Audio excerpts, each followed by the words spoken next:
ওয়ালাইকুম ওয়া রাহমাতুল্লাহি ওয়া বারাকাতুহু। আমি আরিফিন হাসান রাতুল, নবম শ্রেণী। আউযু বিল্লাহি মিনাশ শাইতানির রাজীম। বিসমিল্লাহির রাহমানির রাহিম।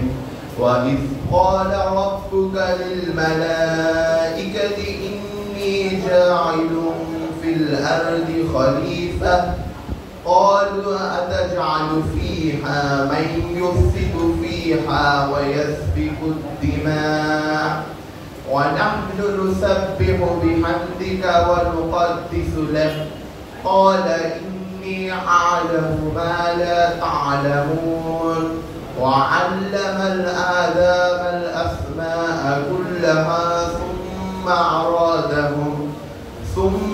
عرضهم على الملائكة فقالوا أنبئوني بأسماء هؤلاء إن كنتم صادقين قالوا سبحانك لا علم لنا إلا ما علمتنا إنك أنت العليم الحكيم। বঙ্গানুবাদ।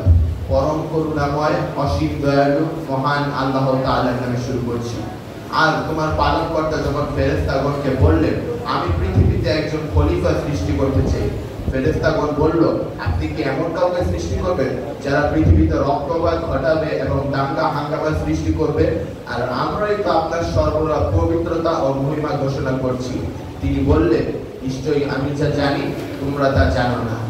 আর তিনি আদমকে বস্তু সমূহের নাম শিক্ষা দিলেন এবং ফেরেশতাগণের সামনে তা উপস্থাপন করলেন আর বললেন, তোমরা আমাকে এগুলো বলে শোনাও যদি তোমরা সত্যবাদী হয়ে থাকো।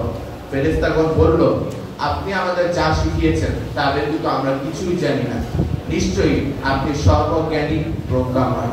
আসসালামু আলাইকুম ওয়া রাহমাতুল্লাহি ওয়া বারাকাতুহু।